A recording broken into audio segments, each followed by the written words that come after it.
ఆయన ఆలోచనలు ఏం భారీగా ఉండవు. మన నైతిక ఆలోచనలు ఎలాగైతే ఉంటాయో సహజాతీతంగా ఆయన అలాగే సామాన్యంగా సహజాతీతంగానే ఆలోచిస్తాడు. హల్లెలూయా. ఇప్పుడు ఆయన పరీక్షిస్తాడు, ప్రతి వ్యక్తిని కూడా పరీక్షిస్తాడు. చూడండి, ఇప్పుడు ఆయన ఏమంటున్నాడంటే యేసుక్రీస్తు పేతురుకు ఒక పరీక్ష పెట్టాడు. హల్లెలూయా. అందరూ ఎక్కడ ఉన్నారండి? అందరం మనుషులు ఎక్కడ ఉన్నారు? ఆలోచనలు ఎక్కడ ఉన్నాయా? హల్లెలూయా. చూడండి, ఇప్పుడు పేతురుకు ఒక పరీక్ష పెట్టాడు దేవుడు. ఒక పరీక్ష పెట్టి ఏమన్నాడంటే, పేతురు లోనకి వెళ్ళి వలయ్య అన్నాడు. ఓ సీనియర్ మేస్త్రి దగ్గరికి వెళ్ళి, వేణుగారు ఉన్నారు తాపి మేస్త్రి, ఆయనకంటే పెద్ద మేస్త్రి గారు ఉంటారు, ఒక సీనియర్ మేస్త్రి. ఏమీ తెలియనోడు వెళ్ళి ఆ సీనియర్ మేస్త్రి దగ్గరికి వెళ్ళి, ఏమంటే ఇంటికి ఇక్కడ కాదండి ఇలా పెట్టాలన్నాను అనుకో, ఆ మేస్త్రికి ఎలా ఉంటుంది? ఒళ్ళు మండిపోతుంది అనమాట. నీకేం తెలిసిన అడుగుతున్నావు నువ్వు, నీకేం తెలిసిన అడుగుతున్నావు అని సీరియస్ అయిపోతాడు. యేసుక్రీస్తుకు వలయడు రాదు, ఎప్పుడు సముద్రంలో చేపలు పట్టలేదు. ఏమండి, ఎప్పుడు కూడా సముద్రంలోకి వెళ్ళి వల వేసి చేపలు పట్టిన అలవాటు కూడా లేదానికి 33 సంవత్సరాల్లో. కానీ పేతురు దగ్గరికి వచ్చి ఏమన్నాడంటే, పేతురు లోనకి వెళ్ళి అప్పుడు పక్కన వలయ్య అన్నాడు. హల్లెలూయా. పేతురు ఏమో మహా సీనియర్ అతను, చేపలు పట్టడం పండితుడు అతను. ఏ పక్కలో ఏ మూలలో చేపలు ఉంటాయో, ఏ మూలన ఎటువంటి చేప ఉంటుందో బాగా సముద్రం అంతా తిరిగి పండిపోయినాడు. అలాంటి వాడి దగ్గరికి వెళ్ళి యేసుక్రీస్తు పేతురు అలా కాదు అక్కడ లోపలికి వెళ్ళి పోవయ్య అన్నాడు. హల్లెలూయా. కానీ తగ్గింపు అనేది అక్కడ కనపడుతుంది. నిజమైన దేవుని యొక్క తగ్గింపు అనేది దేవుని కుమారులో అక్కడే కనపడుతుంది. నీకు తెలిసినప్పటికీ ఎదుటోడు చెప్పింది వినడమే తగ్గింపు. హల్లెలూయా. ఒకసారి అండి విలియం బ్రన్హామ్ ఉడతను కొట్టాడు. ఉడతను కొడితే ఉడతను ఎక్కడ కొట్టాడంటే ఈపు మీద కొట్టాడు. ఈపు మీద కొట్టా ఉడతనట్టుకు వచ్చాడు. ఒక చిన్నపిల్ల అంది, బ్రన్హామ్ నువ్వు తప్పు కొట్టావు, నీకు వేటాడడం రాదు. ఈయనేమో వేటాడడంలో బహుమతులు పొందుకున్నాడు. వేటాడడం నైపుణ్యం కలిగిన వ్యక్తి విలియం బ్రన్హామ్ అని. ఏమండి ఎక్కడ ఉన్నారా? ఆలోచనలు ఇక్కడ ఉన్నట్టు నాకు అనిపించట్లేదు. కొంచెం జాగ్రత్తగా శ్రద్ధ పెట్టండి. విలియం బ్రన్హామ్ గొప్ప వేటగాడండి. అతనికి గవర్నమెంటే ప్రైజ్లు ఇచ్చింది. వేటగాడు, మంచి వేటగాడు, సాన్నిధ్యత కలిగిన వేటగాడు అని చెప్పి ఒక బిరుదు ఉంది అతనికి. అలాంటి వాడు వీడతో ఉడతట్టుకొచ్చి కొట్టి ఓ పాపకి ఇచ్చాడు. అదేంటంటే ఓ కూర ఉండమని. ఆవిడంది చిన్న పాప, 10 సంవత్సరాల పాప. విలియం బ్రన్హామ్ నీవు వేటగాడు కాదు, నీకు వేటాడడం రాదు అన్నాడు. ఏమ్మ ఏమైంది తల్లి అన్నాడు. అంటే నువ్వు ఉడతను కొట్టేటప్పుడు ఎక్కడ కొట్టాలి తెలుసా? కనుగుడ్డును కొట్టాలి, తలకాయ మీద కొట్టాలి. నువ్వు ఎక్కడ కొట్టావు? నీటి మీద కొట్టావు అని చెప్పేసి అన్నారు. ఉడతను ఎప్పుడు కనుగుడ్డును కొట్టకూడదట. వేటగాడికి తెలిసాడు. వేట యొక్క నైపుణ్యం తెలియనోడికి ఉడతని కనుగుడ్డులో కొట్టకూడదు, ఈ మీద కొట్టాలి. కానీ ఆ చిన్నపిల్ల ఏమన్నదంటే, తప్పు బ్రన్హామ్ నువ్వు చేసింది, నువ్వు అలా కాదు కనుగుడ్డు మీద కొట్టాలంటే. ఈయన ఏమన్నా తెలుసండి, సరే తల్లి నేను నెక్స్ట్ టైం ఉడత కొట్టినప్పుడు అలాగే కొట్టుకొస్తానే అన్నాడు. నువ్వు చిన్న పాపమ్మ, నీకేం తెలియదు, నువ్వు ఊరుకో, అక్కడే కొట్టాలి, వేట నైపుణ్యం నీకు ఏం తెలుసా అని ఆవిడనేమి డిబేట్ పెట్టుకుని వాదం పెట్టుకోలేదు అక్కడ. ఎందుకని? అతను ఎంత పెద్దవాడైనప్పటికీ తగ్గించుకుని దేవుని అందుకు వచ్చాడు. చాలా మంది పెద్దలో ఫీల్ అయిపోతారు, ఏమీ లేకపోయినా అన్ని ఉన్నట్టు ఫీల్ అయిపోతారు, ఏమి చేయకపోయినా అన్ని చేసేసినట్టు ఫీల్ అయిపోతారు. ఏమి తెలుగు తప్పు దద్దమైంది, నాకు అన్ని తెలుసు అంటాడు. హల్లెలూయా. అహంకారం అది, మూర్ఖత్వం అది, గర్వం అది, అది సాధారణ లక్షణం. కానీ దేవుని కుమారుడు ఎల్లప్పుడూ కూడా ఏం చేస్తాడు తెలుసండి? తగ్గించుకొని వెళ్తాడు. పరలోకంలో దేవుడై ఉండి, అంత పెద్ద ఉన్నత స్థానంలో ఉండి, సర్వాన్ని సృష్టించిన సృష్టికర్త అయి ఉండి, భూమిని సృష్టించాడు, చంద్రుని చేశాడు, సూర్యుని చేశాడు, నక్షత్రాలు చేశాడు, సమస్తము చేసిన ఆ దేవుడు శరీరం ధరించిన భూమి మీదకి వచ్చి ఒక మనిషి పాదాల కడగడానికి సిద్ధపడ్డాడండి. హల్లెలూయా. ఏమన్నా 100 ఎకరాలు భూసాము ఉంటే కాలేజీ కూర్చుంటాడు, ఎవడన్నా పాలేరు వెళ్ళి ఏమండి ఒక మంచినీళ్ళు ఇవ్వండి ఇస్తాడు ఇస్తాడండి? అది ఇది భూమి మీద ఉన్న వ్యక్తిత్వం అది. కానీ దేవుని యొక్క లక్షణం, సర్వాన్ని సృష్టించిన సృష్టికర్త భూమి మీదకి వచ్చి ఒక మనిషి పాదాలు కడగడానికి సిద్ధపడ్డాడు. అది దైవత్వం ఉన్న తగ్గింపు, దైవత్వం ఉన్న తగ్గింపు. అది ఎవరైనా సరే పరిశుద్ధాత్మ ఎందుకు పొందుకోమని చెప్తున్నారంటే, పరిశుద్ధాత్మ కలిగి ఉంటే ఎల్లప్పుడూ నిన్ను నువ్వు తగ్గించుకుంటావు. పరిశుద్ధాత్మ నీలో ఉంటే ఎల్లప్పుడూ హెచ్చించుకోవడానికి ప్రయత్నం చేయవు. నిన్ను నువ్వు ఎల్లప్పుడూ తగ్గించుకుని నేనేమీ కాదు, అంతా నా క్రీస్తే, నా దేవుడే నాలో నడుస్తున్నాడు, నేను నా దేవుడికి లోబడాలని చెప్పి సమస్తం ఆయనకి అప్పగించుకుని ఎల్లప్పుడూ తగ్గించుకుంటాం. అందుకే యోహాను యేసుక్రీస్తుని చూసి వెంటనే ఏమన్నాడు తెలుసండి? ఆయన హెచ్చించబడాలి, నేను తగ్గించబడాలి. దేవుడు ఎల్లప్పుడూ హెచ్చించబడాలి, మనిషి ఎప్పుడు తగ్గించబడాలి. కానీ మనిషి ఎప్పుడు దేవుడి కంటే హెచ్చించుకున్నాడు అనుకోండి, ఏమవుతుంది? సాతానులాగా అవుతుంది. సాతాను దేవుడి కంటే హెచ్చించుకున్నాడు కాబట్టి పరలోకం భూమి తొక్కేసాడండి, మన జలంలోనే తొక్కేసాడండి, కింద కంటే తొక్కేసాడండి. మళ్ళీ ఎల్లప్పుడూ కూడా లెగకుండా పాతాళంలోనే తొక్కేసాడండి. ఎందుకని? దేవుడి కంటే ఎక్కువ హెచ్చించుకున్నాడు ఇతను. మనుషులు కూడా బైబిల్లో ఏమి రాయబడి ఉందంటే, చివరి దినాల్లోనంట మనుషులంట దేవుని కంటే ఎక్కువ సుఖానుభవాన్ని కోరుకుంటారట. ఏమండి అర్థమవుతుందండి? మనుషుల కంటే ఎక్కువ సుఖానుభవం. దేవుడికి ఏసురం లేదు, కానీ ఆ ఏసురం కావాలి. దేవుడేమో మలమలా మాడుతున్న ఈ ఎండలో తిరుగుతూ సువార్త చేస్తున్నాడు, ఇతనేమో ఏసీరంలో తిరుగుతాడు. ఏమండి? దేవుడేమో గెచ్చమనే తోటలో ఆ నీళ్ళు కన్నీళ్ళు రక్తముగా మారిపోయే వరకు, చెమట రక్త బిందువులో మారిపోయే వరకు ప్రార్థన చేస్తున్నాడు. మనకు ప్రార్థన లేదు, పదం లేదు, మంచంలో దొరకటి నిద్ర అవుతాం. ఏమండి? దేవుడేమో ఆత్మల కోసం ప్రసవేదన పడుతూ సమాజంలోకి వెళ్ళి కన్నీరు కాడుతూ ఏడుస్తూ ఉన్నాడు. ఆయన ఆ శిలువలో యాత్ర పడుతూ ఉన్నాడు. ఆయన ప్రజల కోసం, ఆయన కోసం కాదు, ప్రజల కోసం యాత్ర పడుతున్నాడు శిలువలో. ఆయన కోసం కాదు, శిలువలో ప్రజల కోసం కన్నీరు కారుస్తూ ముళ్ళి కిరీటం పెట్టించుకుని పళ్ళు పడి పొడించుకుని భయంకరంగా యాత్ర పడతా ఉంటే, ఆహా నువ్వు మాత్రం బురక పట్టి నిద్రోయి దేవుడేమో శ్రమ పడుతున్నాడు, నువ్వేమో ఆహా పూల పంట మీద ఉంది నీకు చక్కగా. భక్తి, ఏం భక్తి జరుగుతుంది ఈరోజు? ఎవరు చేస్తున్నారు భక్తి? ఎవరి జీవితంలో ఉంది భక్తి? దేవుడేమో కన్నీరు గారు చేస్తుంటే నీవేమో చక్కగా ఉయ్యాల్లో ఊగుతున్నావు. ఇక్కడ ఏమన్నంటే నేను క్రైస్తవురాలండి, పుట్టుకతో పుట్టానండి క్రైస్తవురాలుగా. ఏది నీ పొంద? ఏముంది నీ జీవితంలో? ఏది నీ జీవితంలో భక్తి? ఏది? ఆయనేమో కలువరిలోనేమో ఏడుస్తూ ప్రసవేదన పడతా ఉన్నాడు అక్కడ. నా దేవా నన్నెలా విడిచిపెట్టావు అని ఏడుస్తూ ఉన్నాడు అక్కడ. ఆ గెచ్చమనే తాటలో కన్నీరు చెమట రక్త బిందువులో మారిపోతున్నాయి. హల్లెలూయా. చూడండి ఎంత భయంకరమైన పరిస్థితుల్లో దేవుని కంటే ఎక్కువ సుఖానుభవం కోరుకునే ప్రజలు ఈ చివరి దినాల్లో ఉన్నారు. సుఖాన్ని అనుభవిస్తూ కూడా మేము క్రైస్తవులు అంటున్నారండి. ఇది గొప్ప విడ్డూరం. వాళ్ళు సొంత కార్యాలు చేసుకుంటూ మేము క్రైస్తవులు అంటున్నారండి. ఇది గొప్ప విడ్డూరం. సొంత జీవితాలు జీవిస్తూ మేము క్రైస్తవులు అంటున్నారు. ఎంత భయంకరమైన వేస్తారు ఇది. క్రైస్తవులు కాకుండానే క్రైస్తవుడు అంటున్నారు. పరిశుద్ధాత్మ పొందుకోకుండానే పరిశుద్ధాత్మ పొందుకున్నామంటున్నారు. వాళ్ళ జీవితంలో దేవుని యొక్క ఆశీర్వాదం అంటే ఏంటో చూడకుండానే మేము ఆశీర్వదించబడిన ప్రజలు అంటున్నారు. ఎంత భయంకరంగా వేస్తారనండి. దేవుని కంటే ఎక్కువ సుఖానుభవాన్ని కోరుకునే ప్రజలు ఈరోజు చివరి దినాల్లో ఉన్నారండి. హల్లెలూయా. నా ప్రియమైన సహోదరులారా, అందులో భాగంగా మీరు కూడా ఉంటే ఈ రాత్రికాల సమయంలో ఖచ్చితంగా మీరు సరి చేసుకోవాల్సిందే. ఖచ్చితంగా మీరు సరి చేసుకోవాల్సిందే. ఏమేన్ హల్లెలూయా. ఎంతమంది సరి చేసుకోవడం సిద్ధంగా ఉన్నారండి? నేను సరి చేసుకుంటాను ప్రభు అన్న వాళ్ళు ఉన్నారు ఇక్కడ. నేను సరి చేసుకుంటాను, ఖచ్చితంగా తగ్గించుకుంటాను అన్న వాళ్ళు ఉన్నారు ఇక్కడ. హల్లెలూయా. దేవుని కుమారుడు ఖచ్చితంగా తగ్గించుకుంటాడు. హల్లెలూయా. ఇప్పుడు యేసుక్రీస్తు వచ్చి ఒక పరీక్ష పెట్టాడు. అసలు పేతురు చేతట లేదంటే తెలివైనడు, చాలా తెలివి ఉంది, చాలా సీనియర్గా ఉంది.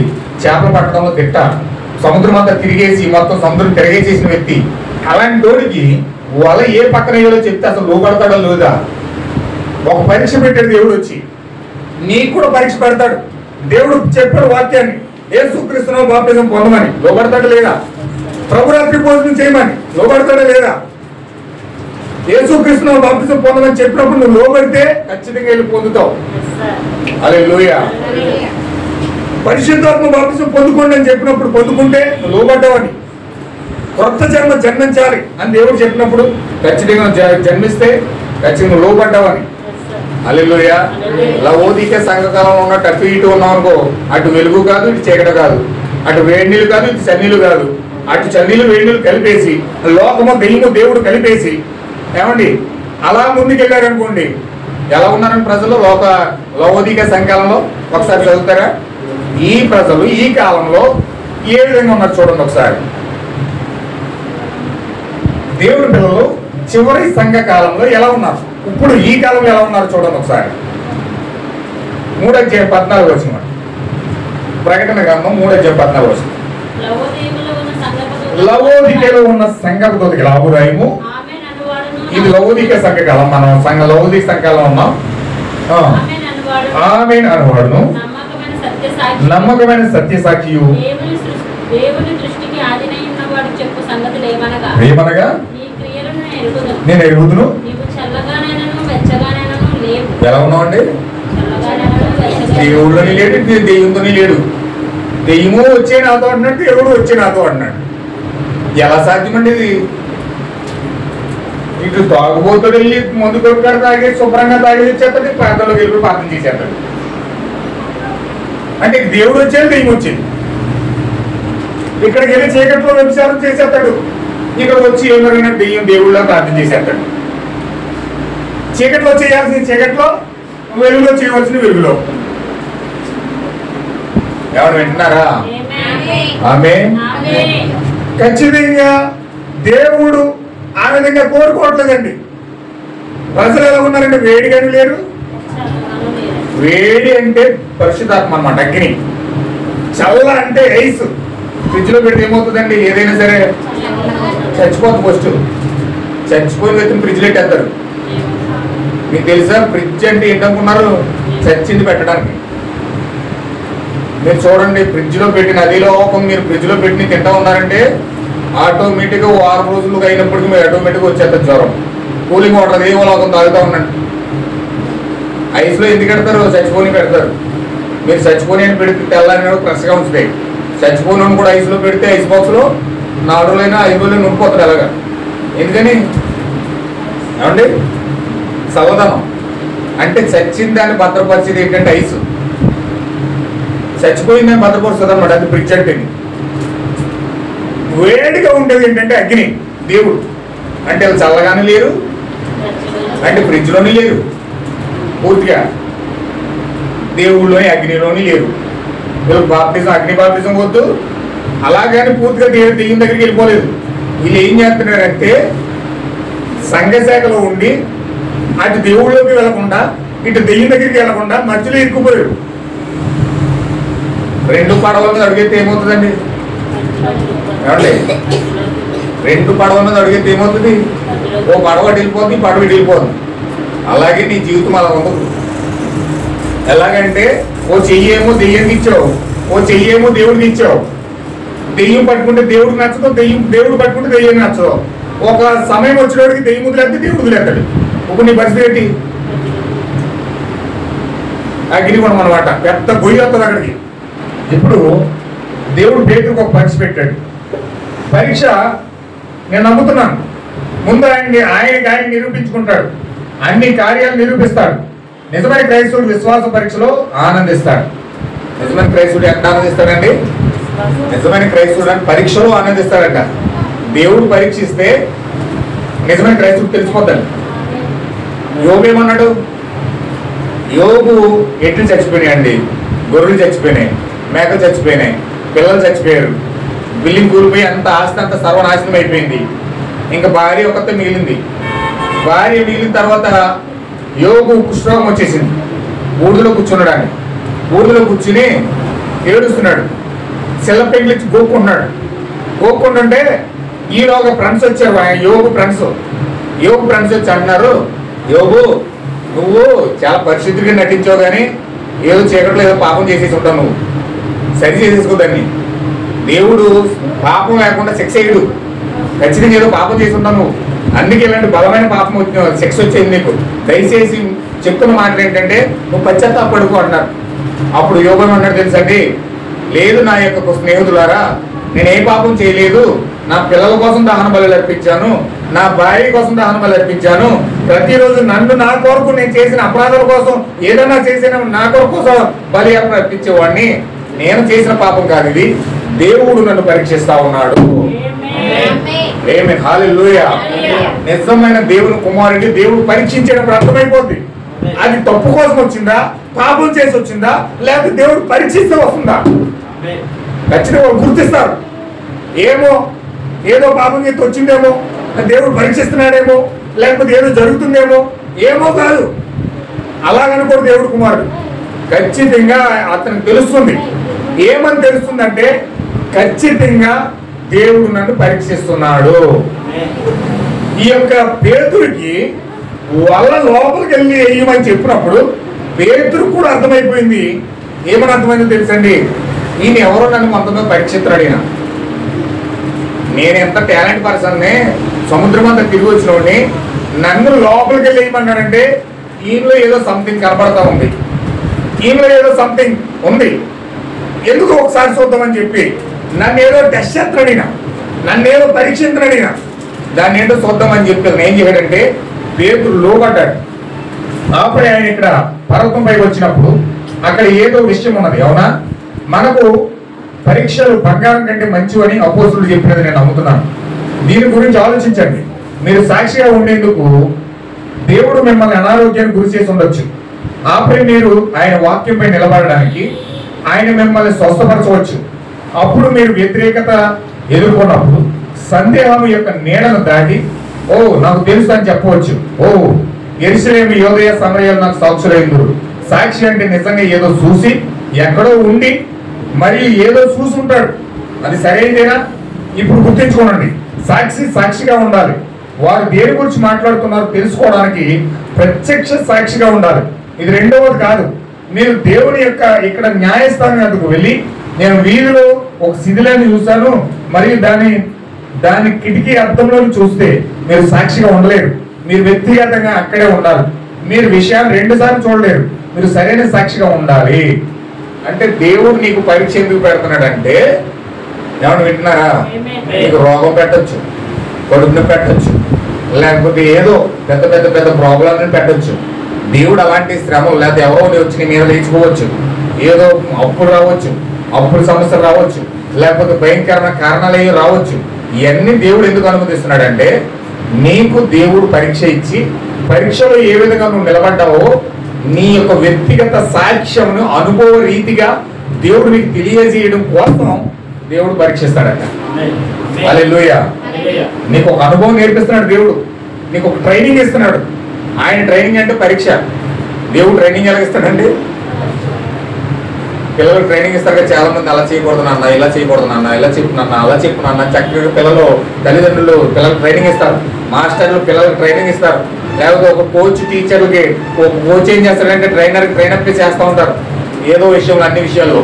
అలాగే దేవుడు కూడా ట్రైనప్ చేస్తూ ఉన్నాడు. ఎలాగా దేవుడు ఎలా ట్రైనింగ్ ఇస్తున్నాడు? పరీక్షల ద్వారా ట్రైనింగ్ ఇస్తున్నాడట. హల్లెలూయా. ఎందుకు? నీకు వ్యక్తిగతంగా దేవుడు నీతో సాక్ష్యం పంచుకోవడానికి, నీకు ఒక సాక్ష్యం ఇవ్వడానికి. ఇప్పుడు సహోదరి ఒక ఆలోచన మనం ఆలోచించినట్లయితే ఇలా ఉండొచ్చు కదా, నువ్వు కళ్ళద్దాలు పెట్టుకొని ఇప్పుడు అతను సాక్ష్యం ఇవ్వడానికి దేవుడు ఆ చూపును ఆ స్థితిలోకి తెచ్చాడని తెలుసుకోవడం ఏదో కొత్త విషయం కాదా?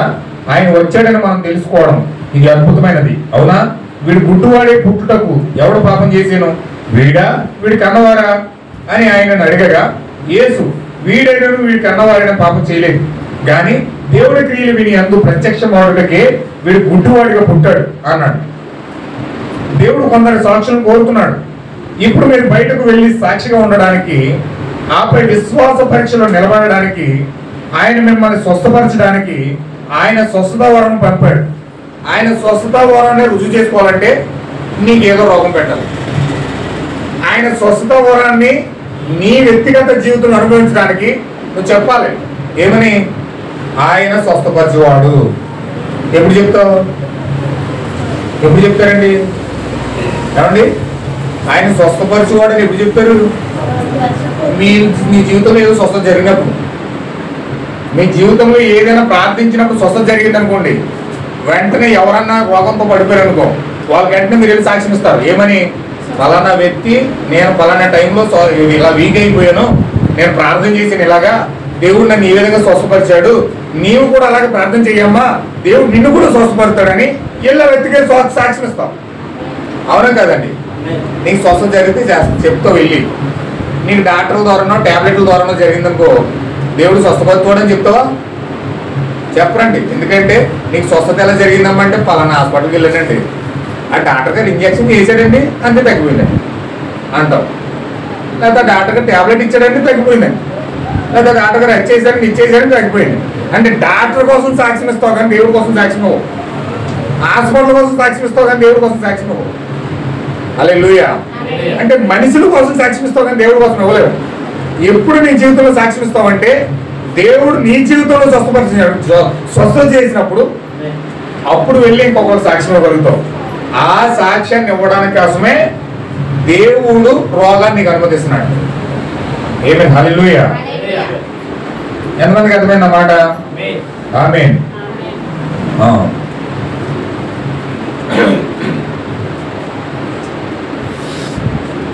మీరు బయటికి వెళ్ళి సాక్షిగా ఉండడానికి, ఆపై విశ్వాస పరీక్షలు నిలబడడానికి, ఆయన మిమ్మల్ని స్వస్థపరచడానికి ఆయన స్వస్థత వరం పంపాడు. బయటకు వెళ్ళి మీకు దేవుడు ఇచ్చిన అధికారాన్ని పొందండి, ఖచ్చితంగా అది సరైంది. ఇప్పుడు ఆయన నీవు దూరం లోతులకు నడిపించి చేప పట్టుకు మీ వలలో వేయము అని చెప్పినట్టు నేను చూడగలను. ఇప్పుడు దాని ద్వారా అతడు తన కార్యాలను ఎలా చేయాలో తెలుసుకోవడానికి ఆయన వ్యక్తిని విద్యను అందిస్తున్నాడు. కొంతసేపు తర్వాత అతడు వారికి చాలా మంది గొప్ప పరీక్షను కలిగి ఉన్నారు, గుర్తుంచుకోనండి. కానీ అతడు విద్యావంతుడు కావాలి. ఇప్పుడు బహుశా మీరు విద్య నేర్చుకోవాలి. బహుశా అందుకే అనారోగ్యం మీ పైన ఉన్నది. దాని ద్వారా దేవుడు ఆయన ఏమై ఉన్నాడో ఆ స్థానాన్ని వెలుగుటకు దేవుడు నీకు బోధించి తన్ను వెతుకు వారికి ఫలము దయచేయును. హల్లెలూయా. చూడండి, ఇక్కడ చాలా అద్భుతమైన మాట మాట్లాడుతూ ఉన్నాడు. దేవుడు విద్యలు నేర్పిస్తున్నాడంటే పరిస్థితుల్లో పరీక్షలు పెట్టి విద్య నేర్పిస్తున్నాడట. కుటుంబంలో ఏదైనా సమస్య వచ్చింది, సపోజ్ భార్యాభర్తల మధ్యలో ఏదో గొడవ వచ్చిందండి. ఈ భార్యాభర్తలు ఏం చేశారంటే సమస్య వచ్చినప్పుడు వాళ్ళు వెంటనే ఎలర్ట్ అయ్యి ఇద్దరు వెళ్ళి మోకాలు వేసి ప్రార్థన చేసి వాళ్ళు సమాధాన పడి ఒకరినొకరు పశ్చాత్తాపడి ఒకరినొకరు ఒప్పుకొని వాళ్ళు చక్కగా మరలా కుటుంబంగా కట్టబడ్డారు. ఏమండి, వింటున్నారండి? చక్కగా కుటుంబంగా కట్టబడ్డారు వాళ్ళు. అయితే ఈసారి ఎదురింట్లో జరిగింది. మీ ఇంట్లో వచ్చిన గొడవే ఎదురింట్లో వచ్చింది. కానీ వాళ్ళు ఏం చేశారంటే సమాధానం పడకుండా ఆ గిన్నెటు ఈ గిన్నెటు ఇసిరేసుకుని ఏమండి కొట్టుకుంటూ రోడ్డు మీదకి వచ్చేసాడు. నలుగురిలో పడిపోయారు. ఒకరి మీద ఒకరు నిందలే చేసుకుంటున్నారు. ఇప్పుడు వారికి సాక్ష్యం చెప్పే అవకాశం నీకు వచ్చింది. నువ్వేం చెప్తావు వెళ్ళి? ఏమండి, మీరేం చెప్తారు? ఇప్పుడు నీకు వచ్చింది అవకాశం. ఇప్పుడు ఆ కొట్టుకెళ్ళి రోడ్డు మీద పడిపోయారు. గిన్నెలు ఇసురుకుంటూ తిట్టుకుంటూ బూతులు తిట్టుకుంటూ భార్యాభర్తలే కానీ భయంకరమైన శత్రువుగా మాట్లాడుకుంటున్నారు అక్కడ. నువ్వు వెళ్ళి ఏం చెప్తావు వాళ్ళకి? వాళ్ళకి కూర్చోబెట్టి, అయ్యా నాయన ఖచ్చితంగా నా జీవితంలో ఏమైనా కార్యం జరిగింది, మా భార్యాభర్తల మధ్యలో కూడా ఇలాంటి సమస్య వచ్చింది. అయితే మేమిద్దరం వెళ్ళి మోకాళ్ళకి ప్రార్థన చేసాం, దేవుడు మాకు మారు మనసు ఇచ్చాడు, ఒకరినొకరు క్షమాపణ అడుగుకున్నాం, ఒకరొకరు పశ్చాత్తాపడ్డాం, దేవుడు మమ్మల్ని సమాధానపరిచాడు. అందుకే ఈరోజు మేము సంతోషంగా మరల కుటుంబంగా కట్టబడ్డాం. మీరు కూడా వెళ్ళి ఒక్కసారి మీతో కలిపి ప్రార్థన చేయండి, దేవుడు మీ గృహంలో కూడా అలాంటి కార్యాన్ని చేస్తాడు. చెప్తారా లేదా? మీ జీవితంలో మీరు అనుభవించారు కాబట్టి, మీ జీవితంలో మీరు ఒక సాక్ష్యం పొందుకున్నారు కాబట్టి ఆ విషయాన్ని వెళ్ళి ఇంకొక వ్యక్తికి సాక్ష్యం పంచడానికి మీరు సిద్ధపడతారు. హల్లెలూయా. మీరు కూడా పక్కింటోళ్ళలాగా అలాగే కొట్టేసిన డిషు అనిపోయి పశ్చాత్తాపడకుండా క్షమాపణ చెప్పుకోకుండా ఇష్టం వచ్చినట్టుగా దెయ్యాల్లో జీవించేశారనుకో, ఎదుటోడు చెప్పగలుగుతారా? ఈ తప్పు చేసినాడు ఇంకొక తప్పు చేయనట్టు ఎలా చెప్తాడు? కొద్దిగా అదే మాట్లాడండి. మనం జీవించి ఎదుటోడు చెప్పాలి. మనం చేసి ఎదుటి చెప్పాలి. మనం చేయకుండా ఎదుటి చెప్తే అది గొప్ప వేషధారణ అవుతుంది. హల్లెలూయా. వీడు మాత్రం భార్యను ఎప్పుడు కొడతానే ఉంటాడు, తిడతానే ఉంటాడు, ఎల్లప్పుడు బాధిస్తూనే ఉంటాడు. పక్కడు దగ్గరికి వెళ్ళి భార్యను చాలా జాగ్రత్తగా చూసుకోవరా బాబా అని చెప్పాడు అనుకో, అది ఎలా ఉంటుంది? వేషధారణ అవుతుంది.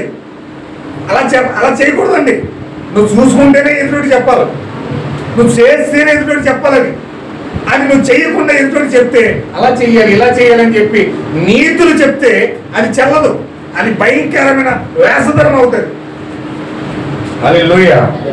ఎంతమంది అర్థమవుతుంది అన్నమాట? ఆమేన్. హల్లెలూయా. చూడండి, దేవుడు విద్య నేర్పిస్తా ఉన్నాడు. ఎలా నేర్పిస్తున్నాడు చూడండి. తన్ను వెతుకువారికి ఫలము దయచేయండి, బహుశా మీ విశ్వాసం మీకు ఇచ్చేది అదే కావచ్చు. మీ విశ్వాసాన్ని పరీక్షించడానికి మీపై అనారోగ్యం రావచ్చు. అప్పుడు ఇవన్నీ కూడా ఏదో సమస్య రావచ్చు, అనారోగ్యమే రావచ్చు, లేకపోతే రోగమే రావచ్చు, లేకపోతే ఇంట్లో సమస్య రావచ్చు, ఏదైనా ఎనీవే ఎక్కడైనా సరే ఏదైనా రావచ్చు. అయితే మనం అక్కడ వాక్యం మీద ఎంతవరకు నిలబడుతున్నాం అన్నది దేవుడు మనకు సాక్ష్యం ఇవ్వడానికి సమస్యను దేవుడు అనుమతిస్తా ఉన్నాడు. దేవుడు అప్పుడు ఆయన యేసుక్రీస్తు ధోనిని లోతుకు నడిపించి చేపలు పట్టడం మీ వలలు వేయము అని అన్నాడు. కాబట్టి పేతురు అన్నాడు, ప్రభువా మేము రాత్రి అంతా కష్టపడ్డాం, ఇతర మాటల్లో మేము నీటిలో వలలు వేసాం అని చెప్పాడు. మరియు రాత్రి అంతా మేము ప్రవేశపడ్డాం కానీ మాకేమీ దొరకలేదు. ఇది ఎక్కడే ఉంది గ్రహించండి. అయినను నీ మాట చెప్పున వలలు వేయమని ఆయనతో చెప్పాను. దేవుడు నాకు మహిమ గాక. ఇప్పుడు వరకు నీ జీవితంలో ఒక్క ఆశీర్వాదం కూడా దేవుడి వైపు చూడలేదేమో. ఇప్పుడు వరకు దేవుడి దగ్గర నుంచి నువ్వేది పొందుకున్నావో లేదో నీకే తెలియదేమో. ఒక్కసారి దేవుని మాటను బట్టి నడవడానికి ప్రయత్నించి చూడు, దేవుడు చేసే కార్యం చూస్తాం. హల్లెలూయా. మేము ఇప్పుడు వరకు ప్రయాసపడ్డాం, ఇప్పుడు వరకు శ్రమలు పడ్డాం, రాత్రి అంతా కష్టపడ్డాం, కానీ ఏం దొరకలేదు అన్నాడు. అయినను నీ మాట చెప్పునా. ఎవరు వింటున్నారా? అయినను నీ మాట చెప్పునా మేము వలలు వేస్తున్నాం. మీ జీవితంలో ఖచ్చితంగా ఆయన మాటను బట్టి నడుచుకోవడానికి ప్రయత్నం చేయండి. ఆశీర్వాదం ఖచ్చితంగా పొందుకుంటారండి. డాక్టర్ మీకు రోగం తగ్గదు, ఆపరేషన్ పడాల్సిందే అన్నాడు అనుకోండి, రోగం తగ్గదు, ఖచ్చితంగా ఆపరేషన్ పడాల్సిందే అని చెప్పాడు డాక్టర్. అది సాధ్యం కాదు. అయినను ఒక్కసారి వాక్యం వైపు చూడు.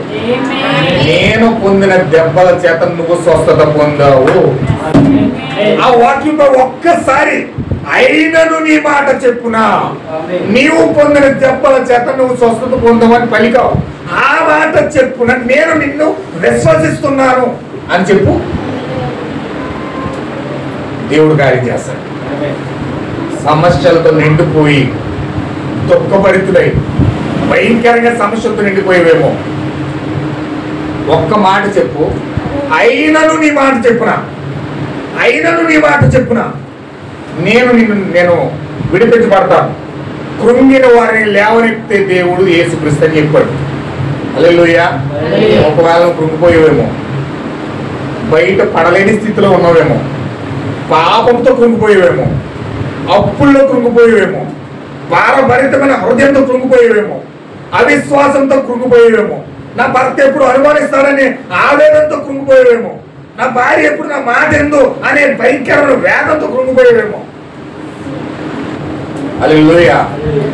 బయటికి మోకాలు నవ్వుతూనే ఉంటాయి కానీ లోన్ చాలా బాధలు ఉంటాయండి. అన్ని మోకాలు నవ్వుతున్నట్టుగానే కనపడతాయండి, కానీ లోన్ చెప్పుకోలేని సమస్యలు ఉంటాయి, చాలా చాలా సమస్యలు ఉంటాయి. అయినను ఆయన మాట చెప్పున వలవై. హల్లెలూయా. నీ మాట చెప్పున చివరిసారిగా నేను వల వేస్తున్నాను ప్రభువా అని వలవై. నీ జీవితమైన వలవై. నీ జీవితంలో ఆ ప్రార్థన ఒక్కసారి చేయి. హల్లెలూయా. నిజంగానండి, వాస్తవం ఏంటంటే చాలా మంది మంచిగా మొక్కలు మాత్రం చాలా నవ్వుతున్నట్టు కనపడుతూ ఉంటాయి, లోపల చెప్పుకోలేని బాధలు ఉంటాయి. కృంగిపోయి బాధపడి ఏడుస్తూ మూలకెళ్ళి ఎవరికి చెప్పుకోలేక బాధపడాలో, నవ్వాలో, దుఃఖపడాలో ఏం చేయాలని అసమర్థమైన స్థితిలోకి వెళ్ళిపోయి కృంగిపోయి ఉంటారు. ఆయన ఏం చెప్పాడు తెలుసండి? కృంగిన వారిని లేవనెత్తే దేవుడేసయ్య. హల్లెలూయా. ఆ మాటను పట్టుకుని ప్రభువా నీ మాట చెప్పున కృంగిన వారిని పైకి లేపుతానని చెప్పావు. నీ మాట చెప్పున నేను మరొక్కసారి ప్రార్థన చేస్తా ఉన్నాను, మరొక్క మారిని ఎందుకు వస్తా ఉన్నాను. హల్లెలూయా. ఒక్కసారి మోకరించి ప్రార్థన చేయి, దేవుడు జీవితంలో నీ జీవితంలో ఏదో చేయబోతా ఉన్నాడు. హల్లెలూయా. పేతురు అందుకే ఎదురు చూస్తున్నాడు. మేము రాత్రంతా ప్రయాసపడ్డాం, ఏం ఉపయోగం లేదు, అయినను నీ మాట చెప్పున మేము వల వేస్తున్నాం. హల్లెలూయా. మనము మానవ స్వభావం ప్రకారం అన్ని చేస్తామని తెలుసు, అన్ని మన జ్ఞానం, మన సామర్థ్యం, మన ముగింపులో ఉన్నాం. కానీ ప్రభువా నీ మాట చెప్పున వల వేయటము. ఇప్పుడు చూడండి, బహుశా డాక్టర్ వద్దకు వెళ్ళి ఉండవచ్చు, మీకు ఆపరేషన్ జరిగింది, మీరు ప్రతిదీ ప్రయత్నించారు, మీరు ఇంతకు ముందు ప్రార్థన వరుసలో ఉండి ఉండవచ్చు. కానీ ప్రభువా నీ మాట చెప్పున ఈ సాయంకాల సమయంలో నేను నా ప్రార్థనని వలవేస్తున్నాను, ఈ సాయంకాలం వలవేయడానికి వస్తున్నాను, నేను వెళ్తున్నాను ప్రభువా. ఎంతమంది వస్తున్నారు ఈరోజు? మీ యొక్క జీవితంలో ఒక్కసారి ఆ ప్రార్థన చేయడానికి మీ జీవితంలో ఒక్కసారి మోకరించి ప్రార్థన చూడండి. దేవుడు ఈ సాయంకాల సమయంలో ఆయన చేసే కార్యాన్ని మీ జీవితంలో చూస్తారు ఖచ్చితంగా. హల్లెలూయా. చూడండి, సరే మీరు అక్కడ చేపలేం లేవు అని చెప్పవచ్చు. పేతురు నువ్వు వలలు వేసావు, మీకు తెలుసా, మీరు రాత్రంతా వలలు వేసి ప్రయాసపడ్డారు, మరి అక్కడ చేపలు లేవు, వలవేయి అని ఒకవేళ దేవుడు చెప్పినట్లయితే అక్కడ దేవుడు చేపలు ఉంచుతాడు. ఆమేన్ ఆమేన్. హల్లెలూయా. దేవుని నామమునకు మహిమ కలుగును గాక. ఎంతమందికి అర్థమవుతుందండి? ఖచ్చితంగా దేవుడు వల వేయమన్నప్పుడు ఆయన మాట చెప్పున వల ఎప్పుడైతే వేసాడో అక్కడ చేపలు లేకపోయినా సరే దేవుడు అక్కడ చేపలు ఉంచుతాడు. హల్లెలూయా. నీకు ఆరోగ్యం లేదు, డాక్టర్ చెప్పండి నీకు ఆరోగ్యం లేదని, దేవుడు నీకు స్వస్థత లేదని చెప్పాడు. కానీ ఒక్కసారి నిన్ను స్వస్థపరిచి యెహోవా నేనే అని మాటను నమ్మి నువ్వు ప్రార్థన చేయి, నీకు అక్కడ స్వస్థత లేకపోయినా దేవుడు అక్కడ స్వస్థత పెడతాడు. హల్లెలూయా. నీ ఇంట్లో డబ్బులు లేవు, ఆర్థికంగా చితికిపోతున్నావు, దేవుడు ప్రార్థన చేయి, దేవుడి దగ్గరికి వెళ్ళి మోకరించు, ప్రభువా నువ్వు నాకు చేయవలసిన కార్యం చేస్తానని వాగ్దానం చేసావు. హల్లెలూయా. నీ పిల్లలను తలగా ఉంచుతే కానీ తోకగా ఉంచునన్నావు, నువ్వు అప్పిచ్చు వారిగా ఉంటావు కానీ అప్పు చేయవన్నావు. హల్లెలూయా. మోకరించి ప్రార్థన చేయి, వలవై ఒకవేళ అక్కడ నీకు సమస్య లేకపోయినా ఎవరో ఒకరి ద్వారా దేవునికి ఆర్థిక సహాయం చేసేస్తాను. హల్లెలూయా. నా జీవితంలో బోల్డ్ అనుభవాలు ఉన్నాయండి, ఒకటే రెండు కాదు. హల్లెలూయా. నేను ప్రార్థన చేశాను, అప్పు సమస్య వచ్చినప్పుడు, ప్రభువా నువ్వు అప్పు ఇప్పించేవాడుగా ఉంటావు కానీ అన్నావు కానీ అప్పు చేయవు అన్నావు కదా, మరి ఈ యొక్క వాగ్దానం నా జీవితంలో ఎందుకు నెరవేరట్లేదు, ఈ వాగ్దానం నా జీవితంలో ఎందుకు నెరవేరట్లేదు అని చెప్పి నేను బలంగా ప్రార్థన చేశాను. హల్లెలూయా. దేవుడు ఆటోమేటిక్గా నాకు దూరం తెచ్చేసాడు. హల్లెలూయా. ఖచ్చితంగా దేవుని యొక్క చిత్త ప్రకారంగా మనం నడిచినప్పుడు మన సమస్యలు కళ్ళంట రక్తాలు వచ్చేయండి, నాకు చాలా భయంకరంగా ఉండేది. దేవుడు ఎప్పుడైతే దూరం తెరిచాడో ఒక్కొక్కటి అన్ని క్లియర్ చేసుకోవడానికి దేవుడు మార్గం తెరిచాడు. అయితే ఖచ్చితంగా వాగ్దానం ముందు పెట్టి, సమస్య అక్కడ పెట్టి, ఆ వాగ్దానం అక్కడ పెట్టి ఒక్కసారి నువ్వు వలవేయి చూడు, దేవుడు కార్యం చేయడానికి సమర్థుడై ఉన్నాడు. ఆమేన్. హల్లెలూయా. ఏదైనా సరే, ఎనీబడి, ఏ సమస్య అయినా సరే మీరు ప్రార్థన చేసి చూడండి, వాగ్దానం అక్కడ పెట్టి మీరు ఒక్కసారి ప్రార్థన చేయండి, దేవుడు ఖచ్చితంగా ఆ వాగ్దానం నెరవేర్చడానికి సమర్థుడై ఉన్నాడు. అదే సమస్య అయినా సరే, నీ మానసిక సమస్య, నీ ఆరోగ్య సమస్య, నీ ఆత్మీయ సమస్య, నీ అనారోగ్య సమస్య, ఏ సమస్య అయినా సరే దేవుడు ముగ్గురు తీసుకొచ్చి వాగ్దానం పెట్టి నువ్వు ప్రార్థించి చూడు. ఆయన మాటను బట్టి, ఆయన యొక్క వాగ్దానం బట్టి, ఆయన యొక్క లేఖనాన్ని బట్టి నువ్వు ప్రార్థించి చూడు. దేవుడు కార్యం చేయకపోతే మీకు మీరే సాక్ష్యం చెప్తారు. ఇక్కడ హల్లెలూయా. మన దేవుడు అసమర్థమైన దేవుడు కాదండి. మన దేవుడు అసాధ్యుడు కాదు, సాధ్యమైన దేవుడు. ఆయన సాధ్యం చేసే దేవుడు. హల్లెలూయా. చూడండి, మనకు ఒక కీ తెలిస్తే దేవుడి దగ్గర నుంచి ఏదైనా పొందేసుకోగలమండి. ఆ కీ తెలియాలి. దేవుడి దగ్గర నుంచి కీ తెలిస్తే దేవుడి కుమారుడు ఎక్కడ కూడా ఏడవడానికి బాధపడ్డాడు. నాకు అది లేదు ఇది లేదు దానికోసం దీనికోసం వదిలి పెట్టండి. ఖచ్చితంగా దాన్ని పొందుకునేవారు వదిలి పెట్టడం. దానికి తెలియకే మనుషులు మానసికంగా కుంగిపోయి దేన్నో దాని చేత సంతృప్తి పడడానికి కోసం దానికోసం పరిగెడతారు, దీనికోసం పరిగెడతారు, ఆ డబ్బు కోసం పరిగెడతారు, ఆ సిగరెట్ల కోసం పరిగెడతారు, మందు కోసం పరిగెడతారు, ఆ వ్యభిచారం కోసం పరిగెడతారు, వేశ్యాల కోసం పరిగెడతారు, ఏదేదో చేస్తూ ఉంటారండి. అది తెలియక. హల్లెలూయా. అయితే వాగ్దానం ముంగట పెట్టిన ప్రార్థించి చూడు, దేవుడు ఖచ్చితంగా ఆ యొక్క వాగ్దానాన్ని ముంగట పూర్తి చేస్తాడు. వాక్యాన్ని నమ్మితే దేవుడు అసలు రాజీ పడ్డాను. నీ ముంగడికి వచ్చి వాగ్దానం నెరవేరుస్తాడు ఆయన. హల్లెలూయా. నేను ముగిస్తాను, టైం అయిపోయినాం. ఇంకా నాకు 10 నిమిషాలు ఉంది.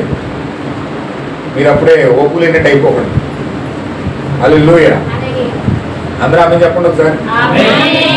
దేవుని సన్నిధిలో ఎప్పుడు ఒకసారి ఉండాలండి, సంతోషంగా ఉండాలి. మనకి ఖచ్చితంగా చట్టం తెలియాలి. ఇప్పుడు చూడండి, మనకి భారతదేశంలో రాజ్యాంగం ఉంది. మనకు సమస్య వచ్చింది, పోలీసుడు వచ్చి నేను ఆదవడ ఈ దవడ కొట్టేస్తున్నాడు. ఆదవడ ఈ దవడ కొట్టేస్తే నువ్వేం చేస్తావు తెలుసా? నీకు చట్టం తెలిస్తే వెంటనే వెళ్ళి కోర్టులో కేసేసి పోలీసుడు కొట్టడానికి అధికారం లేదు అసలు. అతను ఏదన్నా తప్పు చేస్తే తీసుకెళ్ళి కోర్టులో సబ్మిట్ చేయడం తప్ప పోలీసుడు కొట్టే అధికారం లేదు. అది తలకు మించిన పాపభారం అయితే కొట్టడానికి అనుమతం తప్ప అది మామూలు చిన్న చిన్న ఇట్లు కొట్టే అధికారం లేదు పోలీసుడికి. దవడ ఈ దవడ వాయించేస్తున్నా నువ్వు వెంటనే కోర్టుకి వెళ్ళి సబ్మిట్ చేస్తే ఆ పోలీసుడు జాబ్ ఊడిపోతుంది. చట్టం తెలిస్తే చేస్తావు, అది తెలియలేదనుకో ఏ మూలకల్లో దోకుంటాం. అంతేనండి. అలాగే బైబిల్ చట్టం మనకు తెలిస్తే దేవుడి దగ్గర నుంచి ఆశీర్వాదం ఎలా పొందుకోవాలో మనకు అర్థమవుతుంది. బైబిల్ చట్టం మనకు అర్థమవుతే దేవుడి దగ్గర నుంచి మన హక్కుతో లాక్కుంటాం. మన యొక్క ఆశీర్వాదం దేవుడి దగ్గర నుంచి హక్కుతో లాక్కుంటాం. లేకపోతే అయిపోయి దేవుడు ఉన్నాడో లేదో నాకే తెలియదండి. సమస్య మాకు ఎవరిస్తారు డబ్బులు, ఎవరిస్తారు ప్రాబ్లమ్స్, మాకు ప్రాబ్లమ్స్ ఎవరు తీరుతారు, దేవుడు ఏమో వస్తాడేంటి? మేము మా తిప్పలు మేమే పడవాలి, మా కష్టాలు మేమే పట్టాలి, మా తిండి మేమే తినాలి, మా బట్టలు మేమే తొడుక్కోవాలి, మమ్మల్ని ఎవరు పట్టించుకుంటారు అంటారు. సాధారణంగా వచ్చే మాటలు ఇవి. అందుకే మనుషులు వాళ్ళ తిప్పల కోసం వాళ్ళే పడతారు, వాళ్ళ బట్టలు వాళ్ళే తొడుక్కుంటారు, వాళ్ళు కష్టపడింది వాళ్ళే తింటారు. అందుచేత నా ప్రియమైన సోదరులు, అందుకే మీకు చట్టం తెలియాలని నేను ఇంతసేపు మాట్లాడుతున్నాను. చట్టం చెప్తే మీరు కొంచెం తెలుసుకుని చట్టాన్ని ఉపయోగించి దేవుడి దగ్గర ఆశీర్వాదాలు పొందుకుంటారండి. మీకు చట్టం తెలియాలి. దేవుని యొక్క చట్టంలో వాక్యం తెరవబడుతున్నప్పుడు, ఎందుకంటే ఈ కాలం యొక్క వాక్యం, ఈ కాలం యొక్క వర్తమానం మామూలు విషయం కాదండి. వాక్యం తెలిసినప్పుడు దేవుడి కాలం యొక్క ప్రవక్త ద్వారా వాక్యాన్ని తెలిసినప్పుడు ఆయన ఏం చేశాడంటే మొత్తం ఆ దాచబడిన మర్మయుక్తమైన వాక్యాన్ని అంతా కూడా, చట్టాన్ని అంతా కూడా చూపించేశాడు. ఇప్పుడు ఆ చట్టం ఎప్పుడైతే మనం చూస్తూ ఉన్నామో ఆ బైబిల్లో ఉన్న లోగొట్టు ఏదైతే ఉందో, ఏదో దేవుడిని దీవించును గాక, నిన్ను ఆశీర్వదించును గాక, నిన్ను పిల్లా పాపలతో నింపును గాక, నీ కుటుంబం నుండి బియ్యం వచ్చును గాక, నీ ఇల్లు అంతా డబ్బు వచ్చును గాక అని ఆశీర్వాదాలు ఇచ్చేది కాదండి బైబిల్ అంటే. చిలక పలుకులు, జ్యోతిష్కాలు కాదు. చాలా మంది చిలక పలుకులు ఇష్టపడతారు. వెళ్ళి చిలక జ్యోతిష్కులు చెప్తామమ్మా వస్తే చిలక ముందు చెయ్యట్టేసి నా జీవితం అంతా చెప్పు బాబు, ఆ జీవితం ఆడికి తెలియదు, నీకేం చెప్తాడు? ఏమండి, ఆ జీవితం ఆడికి తెలియదు, నీకు జ్యోతిష్కుని చెప్తాడు. అన్నాడు నీ జీవితం ఏంటంటే నీ జీవితంలో ఏం జరిగితే చెప్పుకోవాలి నిన్ను చెప్తాడేమో. ఆ తాళ్ళు కట్టి వాడి దగ్గరికి వెళ్ళి, బాబు నా మీద దెయ్యం పడిపోయింది, ఆ తాళ్ళు కట్టుకోమంటే తాళ్ళలో ఉంటుందా దెయ్యం? ఉంటుందా? ఆ తాళ్ళ మీద ఉన్న నమ్మకం, ఆ జ్యోతిష్కుల మీద ఉన్న నమ్మకం వాక్యం మీద పెట్టరు ఈరోజు. హల్లెలూయా. దేవుని నమ్మకం కాక మిమ్మల్ని తిడుతున్నాను, గర్దిస్తున్నాను, పొగుడుతున్నాను, ఏం అర్థం కానట్టు చూస్తున్నాను. ఆయన అందరూ ఆమె చెప్పండి ఒకసారి. కొంచెం సైలెంట్ పెట్టండి పిల్లలు. అక్కడ చేపలు లేవు అని చెప్పొచ్చు. పేతురు నువ్వు వలలు వేసావు, మీకు తెలుసా మీరు రాత్రంతా వలలు వేసి ప్రయాసపడ్డారు, మరి అక్కడ చేపలు లేవు, నీ వలలు వేయము అని ఒకవేళ దేవుడు చెప్పినట్లయితే ఆయన అక్కడ చేపలు ఉంచుతాడు. చూసారా, మరి ఈ మధ్యాహ్నం నేను నమ్ముచున్నాను వైద్యుడు మీరు బాగోలేరని చెప్పినట్లయితే దేవుడు వాక్యం నువ్వు క్షేమంగా ఉండగలవు అని చెప్తుంది. దేవుడు ఏదైనా పెట్టగలరు. ఆయన కొత్త కణాలు, కొత్త కళ్ళు, కర్ణపేరి ఏది ఏమైనా ఆయన దాన్ని ఉంచగలడు. మీరు దీన్ని నమ్ముతున్నారా? వారు ఆ స్థలానికి వచ్చినప్పుడు ఆయన లోపలికి వెళ్ళి పేతురును, యాకోబును, యోహాను తప్ప మిగిలిన వారందరినీ పంపించేశాడు. అక్కడ ఉన్న వారంతా వెళ్ళిపోయారు. మానవ స్వభావం తీసివేయబడింది. మరి అక్కడ లాజరు సమాధి దగ్గర నిలబడి ఉన్నాడు. ఆశలన్నీ ఆవిరయ్యాయి. 4 రోజులైంది లాజరు చనిపోయి. దుర్వాసంతో సమాధిలో ఉన్నాడు. దాన్ని చూడండి, యేసు వచ్చుచున్నాడని వారు విన్నారు. వాళ్ళు బయటకు వెళ్ళారు. కన్య గర్భంలో పుట్టిన యేసు సర్వశక్తిమంతుడైన దేవుడు, నేను నమ్ముతున్నాను, చనిపోయిన వారిని లేపుతున్నాడు. అవునండి, ఆయన ఆకలిగొన్నాడు అని చెప్పబడింది. ఆయన కొండ దిగి వచ్చినప్పుడు ఆ చెట్లన్నీ చూసినప్పుడు తినడానికి అంజూరపు పండ్లు కనబడలేదు. ఆయన ఒక మానవుడు వల్ల ఆకలిగొన్నాడు అని చెప్పబడింది.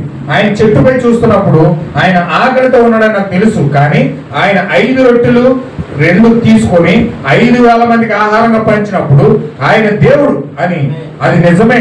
అవునండి, అది నిజమని నాకు తెలుసు. ఆయన ఒక రాత్రి పడవలో అక్కడ ఉన్నప్పుడు నేను ఊహిస్తున్నాను 10,000 సముద్రపు దెయ్యాలు ఆయన ముంచి వేయాలని ప్రయాణం చేశాయి. ఆయన స్వస్థత కూడిక నుండి అలిసిపోయి అలసటతో పడవ వెనుకల భాగం నిద్రపోతున్నాడు. దేవుడికి తెలుసు ఆయన అనుభవించిన దాని గురించి కొంచెం అవగాహన నాకు ఉన్నది. అలా పడుకుని గాఢనిద్రలో ఉన్నాడు. తరంగాలు మరియు గాలి ఆయన మేల్కొలపలేదు. ఆయన అంత గాఢనిద్రలో ఉన్నాడు.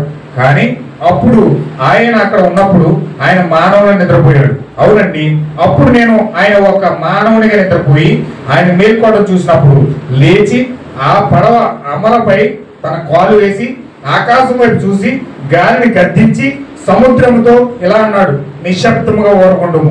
ఆయన గాలులను మరియు అలలను ఆయన లోబడినట్లుగా చేసినప్పుడు, ఆయన నిద్రిస్తున్నప్పుడు మనుషుడు, కానీ ఆయన గాలులు మరియు అలలు నిమ్మలపరిచినప్పుడు దేవుడు. హల్లెలూయా. చాలా విషయాలు చదివేశాడు.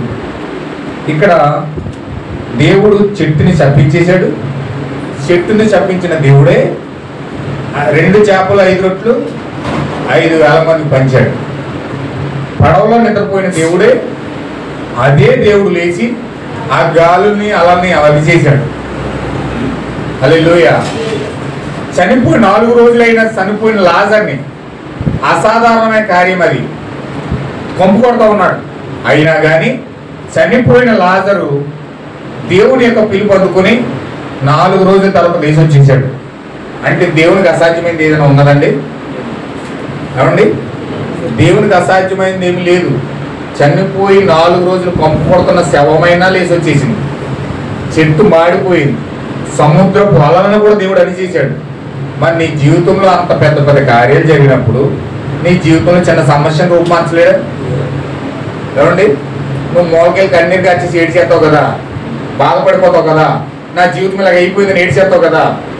మరి అంత పెద్ద సముద్రాన్ని అలలని అణిచేసిన దేవుడు, చచ్చిపోయిన శవాన్ని బయటకు లాక్కొచ్చిన దేవుడు, చెట్టుని మాడిపోయినట్టుగా చేసిన దేవుడు ఈ రోజు నీ సమస్యను క్లియర్ చేయలేదా?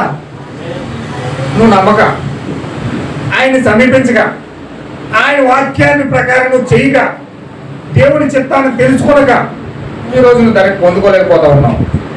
హల్లెలూయా. చూడండి, నా దేవ నన్నేలా విడనాడికి వారు ఏడుస్తూ మరణిస్తున్నప్పుడు ఆయన తన మరణంతో ఒక మనుషుడు కాన పునరుద్ధానంలో ఆయన దేవుడు, సరైన నా ప్రాణాన్ని పెట్టుటకు నాకు అధికారం కలదు, దాన్ని తిరిగి తీసుకుంటకు నాకు అధికారం కలదు, ఎవడు నా ప్రాణం తీసుకున్నాడు, కానీ నేనే దాన్ని స్వేచ్ఛగా పెట్టుచున్నానని చెప్పిన దేవుడు సిలువలోకి వెళ్ళి నా దేవా నన్నేలా విడనాడుతూ నేర్చుకున్నాడు. ఇక్కడ ఏమన్నాడు? నా ప్రాణాన్ని పెట్టడానికి తీసుకోవడానికి అధికారం ఉందని చెప్పిన దేవుడు సిలువలోకి వెళ్ళి నా దేవా నన్ను ఎలా విడనాడుతూ అని ఏడుస్తున్నాడు. అక్కడ మానవుడిగా ఉన్నాడు, ఇక్కడ దేవుడిగా ఉన్నాడు. నీ జీవితంలో మానవత్వం చూపిస్తా ఉన్నాడు, దైవత్వం కూడా చూపిస్తా ఉన్నాడు. నువ్వు మానవత్వం లాగా ఉన్నావు అనుకో, నువ్వు మనిషిలాగే ఆలోచిస్తే నీతో మనిషిలాగానే పనిచేస్తాడు. నువ్వు దేవుళ్ళగా ఆలోచిస్తే నీతో దేవుళ్ళలాగానే పనిచేస్తాడు. హల్లెలూయా. అద్భుతమైన పాయింట్ ఇది. నువ్వు దేవుడి దగ్గర దేవుళ్ళగా ఆలోచిస్తే దేవుళ్ళగా ఉంటాడు, మనిషిలాగా ఆలోచిస్తే మనిషిలాగానే పనిచేస్తాడు. హల్లెలూయా. ఆయన ఇక్కడ లాజరు యొక్క సమాధి పక్కన నిలబడి ఉన్నప్పుడు ఆయనను ఒక మానవుడిగా నిలబడి మానవుని బలహీనముగా ఏడుస్తూ మరి ఆయన బుగ్గల మీద కన్నీళ్లు కారడం చూడగలుగుతున్నాను. తాను లాజరుని లేపడానికి సముద్రుడని ఆయన తెలుసు, కానీ ప్రజల పట్ల ఆయనకున్న మానవీయ భావన మరియు ఆయన సమాధి పక్కన నిలబడి ఉన్నప్పుడు ఆయన ఆ రాయిని తీసివేయడి అని అన్నాడు. ఎవరో ఒక భాగం చేయాల్సి ఉంది అని ఆయనకు తెలుసు. మీరు మీ యొక్క వంతుగా చేయవలసి ఉంది రాయిని తరలించడం. ఆ ఇద్దరు బలహీనమైన మహిళలు మరియు వారి